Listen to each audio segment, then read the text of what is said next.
الحمدللہ رب العالمین والصلاة والسلام علی رسول الکریم اما بعد فاعوذ باللہ من الشیطان الرجیم بسم اللہ الرحمن الرحیم قال اللہ تعالی فی قرآن المجید یا ایہا الذین آمنوا آمنوا باللہ ورسولہ وقال اللہ تعالی فی قرآن المجید اطیعوا اللہ واطیعوا الرسول صدق اللہ العظیم۔ عزیزان گرامی قدر، السلام علیکم ورحمۃ اللہ وبرکاتہ۔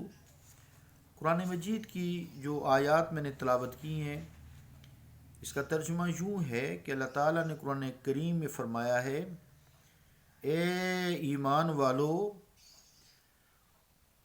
ایمان لاؤ اللہ پر اور اس کے رسول کریم صلی اللہ علیہ وسلم پر، اور جگہ فرمایا اطاعت کرو اللہ کی اور اس کے رسول کی۔ اللہ کا قول سچا ہے جو بڑی ہی عظمت والا ہے۔ بلکہ ایک جگہ یہ بھی فرمایا وَمَن یُطِعِ الرَّسُولَ فَقَدْ اطاع اللَّهَ، جس نے رسول کریم صلی اللہ علیہ وآلہ وسلم کی اطاعت کی گویا اس نے اللہ ہی کی اطاعت کی۔ اطاعت میں ہم ایک ہیں،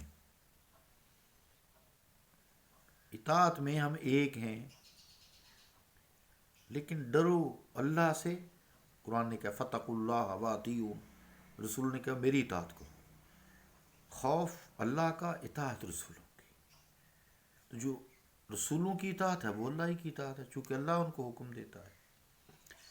اس حوالے سے ایسے لگتا ہے کہ بے شک خالق وحدہ لا شریک ہے، کوئی شک نہیں، لا ریب فی، اس میں کوئی شک نہیں ہے، قرآن میں کوئی شک نہیں ہے۔ ذالک الکتاب لا ریب فی، یہ وہ کتاب ہے جس میں کوئی شک نہیں ہے۔ باقی ساری مخلوق ہے، اللہ وحدہ لا شریک کے علاوہ ساری مخلوق ہے۔ بظاہر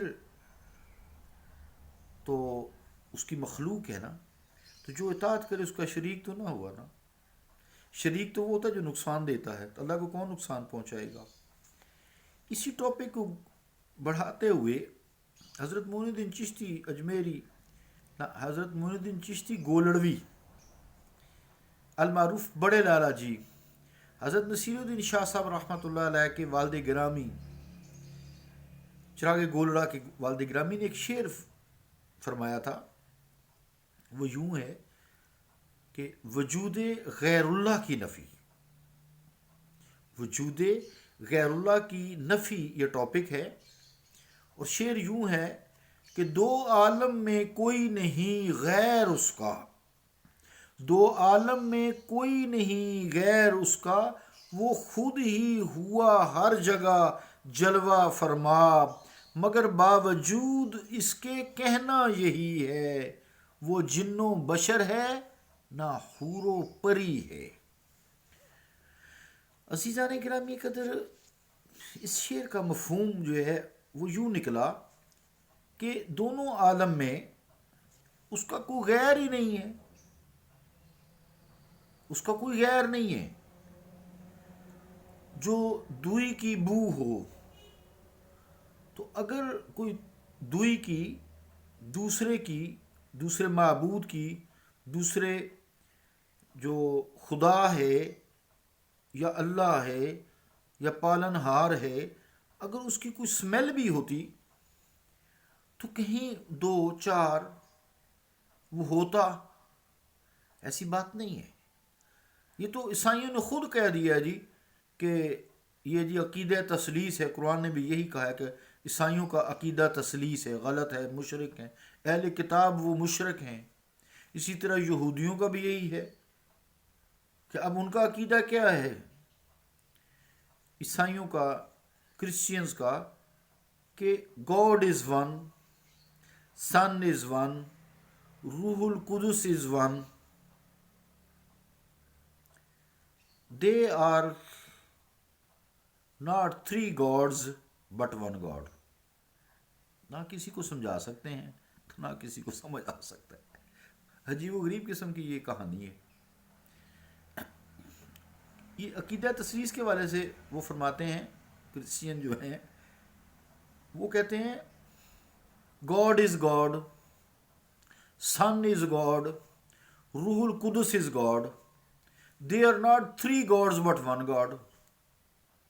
یہ ایک ایسی کوئی پہیلی ہے، ایسی بجارت ہے، ایسا یہ کوئی جسے کہتے ہیں بھول بھلیاں ہیں کہ راستے نہیں سوجھتا.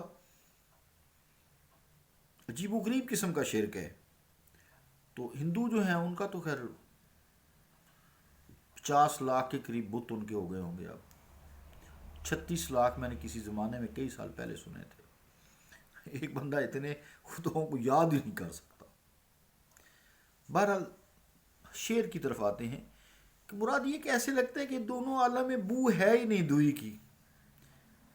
غیر کا سوال تو جب تھا نا جب اس کا کوئی شریک ہوتا. کوئی شریک نہیں ہے اس کا، لا شریک الگ، اس کا کوئی شریک نہیں ہے. اگر کسی نے کوئی شریک بنایا ہے تو اس نے اپنی مرضی سے بنایا ہے، وہ کافر ہے. تو کائنات میں اس کے شریک کا وجود ہی نہیں ہے، چونکہ ساری کائنات جو ہے اس کی تخلیق ہے. یہ میں آؤں گا تو یہ غیر اللہ کی جو رٹ ہے اس کو میں انشاءاللہ تفصیل سے بیان کروں گا، فکر نہ کریں.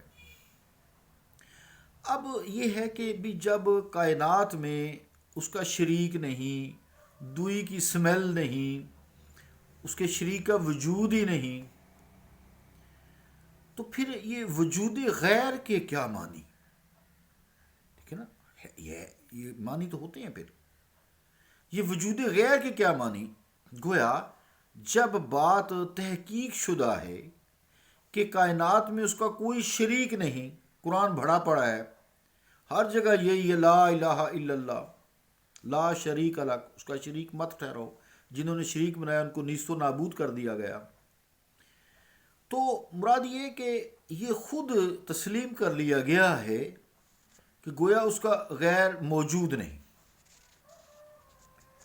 یعنی جب یہ بات تحقیق شدہ ہے، متحقق ہے کہ کائنات میں اس کا کوئی شریک نہیں، تو بالالفاظ دیگر یہ خود بخود تسلیم کر لیا گیا ہے کہ اس کا غیر موجود ہی نہیں ہے. ورنہ اللہ بھی موجود ہو اور غیر بھی موجود، اور کوئی عین قیوم نہیں ہے، اللہ بھی موجود ہو اور غیر بھی موجود، یہ شرک نہیں تو بھلا اور کیا ہے؟ اللہ بھی موجود ہو اور غیر بھی موجود ہو، یہ شرک نہیں تو بھلا اور کیا ہے؟ یہ شرک نہیں تو بھلا اور کیا ہے؟ کچھ بھی نہیں. پھر تو یہ بات اس کا مطلب جچتی نہیں ہے کہ اللہ وحدہ لا شریک بھی ہو اور اس کا کوئی غیر بھی ہو. اللہ تو یہ نہیں چاہتا، نہ کسی رسول نے کہا ہے. انہوں نے تو کہا اللہ کا کوئی شریک نہیں ہے. سارے رسولوں کی یہی تعلیم ہے، لا الہ الا اللہ. اب ان لوگوں کا کیا کریں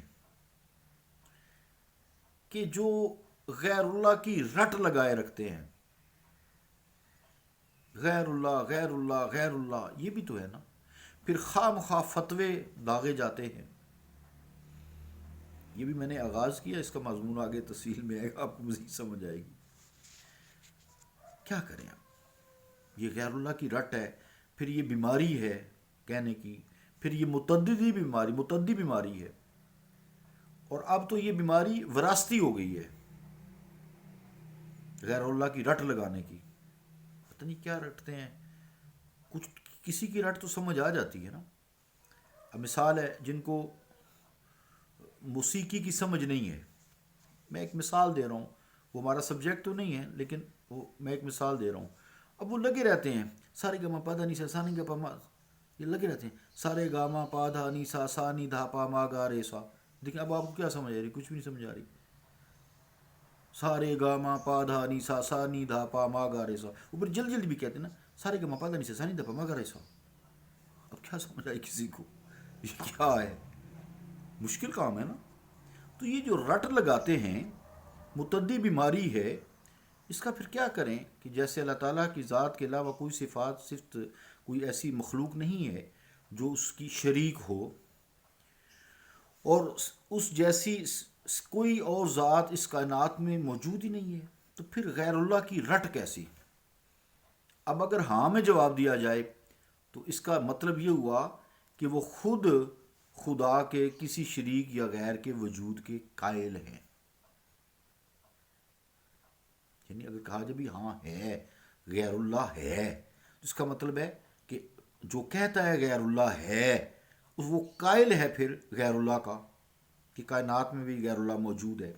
قرآن تو کہتا نہیں ہے، رسولوں نے کہا نہیں ہے، متقی لوگ کہتے ہیں غیر اللہ ہے ہی نہیں. تو پھر یہ رٹ کیسی؟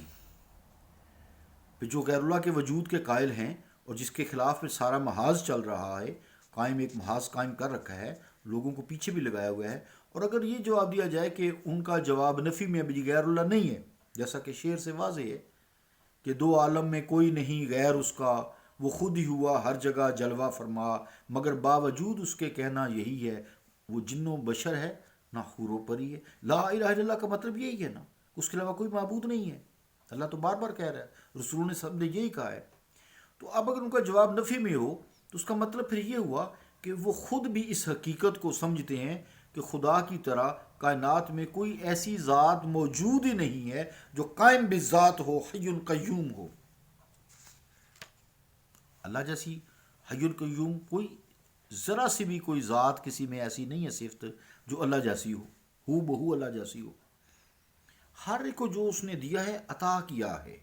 کسی کو دیکھنے کی قوت دی ہے، وہ بھی دیکھتا ہے، وہ سمیع البصیر، وہ دیکھتا بھی ہے سنتا بھی ہے. اگر کسی کو دیکھنے کی قوت دی ہے تو اللہ نے دی ہے نا، پھر اس کو آنکھ کا محتاج کر دیا، اللہ بغیر آنکھ سے دیکھتا ہے. کسی کو کان دیے ہیں تو وہ بھی سنتا بھی ہے، اللہ سنتا ہے، کون کہتا نہیں سنتا؟ سارے مانیں کہ سنتا ہے، لیکن کان دیے ہیں. اب اس نے کان دیے، وہ بغیر کان کے سنتا ہے.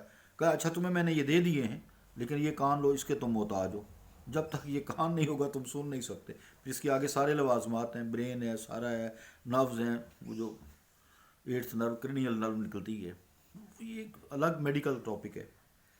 تو وہ جو جانتے ہیں انہیں پتہ ہے بھی آنکھ، پیچھے اوپٹک نرو، برین، پھر اس کی ریسیپشن، پھر ریٹینا، وہ بڑا بھی کام ہے. پھر اس میں عدسہ لگا ہوا ہے، پھر اس میں شعائیں منعکس ہوتی ہیں، پھر فوٹو بناتی ہیں. کیا کمال ہے. لیکن اللہ ان چیزوں کا محتاج نہیں ہے، وہ دیکھتا ہے. لیکن دیکھنے کی قوت انسان کو دی ہے. تو چونکہ میں ذرا اس کو آج آغاز کی ہے، انشاءاللہ اس کی ڈیٹیل ابھی جاری رہے گی کافی دن. اللہ تعالی ہمیں دین کی سمجھ عطا فرمائے، اور وہی لا شریک ہے، اس عقیدے پہ ہمیں پختہ رکھے. صلی اللہ تعالیٰ علی رسول خیر خلقی محمد وعلی آلہ و صحابہ اجمعین برحمتک یا ارحم الراحمین.